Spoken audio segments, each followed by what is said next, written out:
You're watching Pinoy Culture and Her Story. Join us during this Mother's Day celebration. This is my mom, Rosemary. She is fondly called Baby. Yeah, we have a forever baby. Kaya kahit po senior citizen na, baby pa rin siya. My mother is an epitome of a good public servant. Super magaling din po mag-asikaso ang aking mommy, kaya po lagi po kaming busog na magkakapatid. Naaalala ko pa nung buhay ang aking dad. Habang siya ay naliligo sa banyo, ang mommy ko naman ay nagre-ready na ng kanyang damit. Ganyan kasarap mag-asikaso ang aking mom. Mommy, Happy Mother's Day! Ayan. Wow, thank you.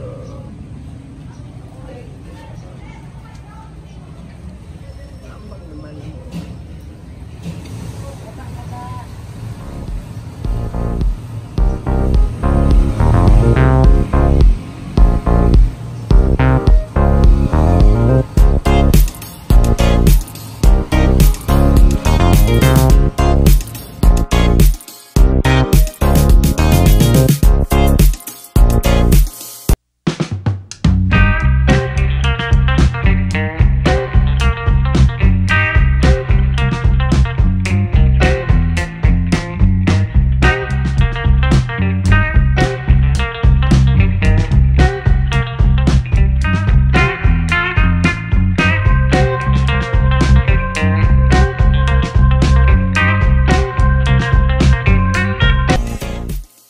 Special po itong Mother's Day dahil dalawang nanay ang kasama ko.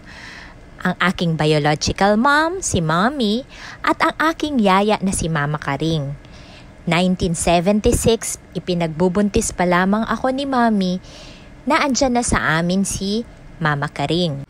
7 po kaming magkakapatid na lahat inalagaan ni Mama Karing simula noong 1976 until 1999. So 23 years po straight. Umalis lamang siya dahil po nakapag-asawa, ngunit bumalik din po siya noong 2003. Nagstay po siya until 2017. Ngayon po, nagbi-visit na lang po siya pag may okasyon kagaya ng Mother's Day, ng election, ng anniversary ng aking dad. Kaya naman, lubos ang aming kaligayahan na ang dalawa naming special na nanay ay magkasama ngayong araw.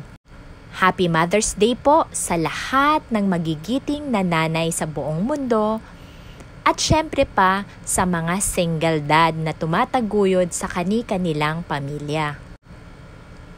Dahil po nung 2015 ay nawalan din ako ng baby, kaya syempre pa pumunta ako sa Interfaith para bisitahin din ang aking angel. Ito pong Interfaith Memorial Park ay project pa ng aking tatay at itong place ay donated po ng aming family. Nandito rin po nakahimlay ang aking daddy, ang aking kapatid at iba pang relatives. Kaya para makomplete po ang Mother's Day celebration, syempre, nag-visit po ako kay Angel. Happy Mother's Day, anak! Enjoy your stay in heaven! Loving you every day and forever.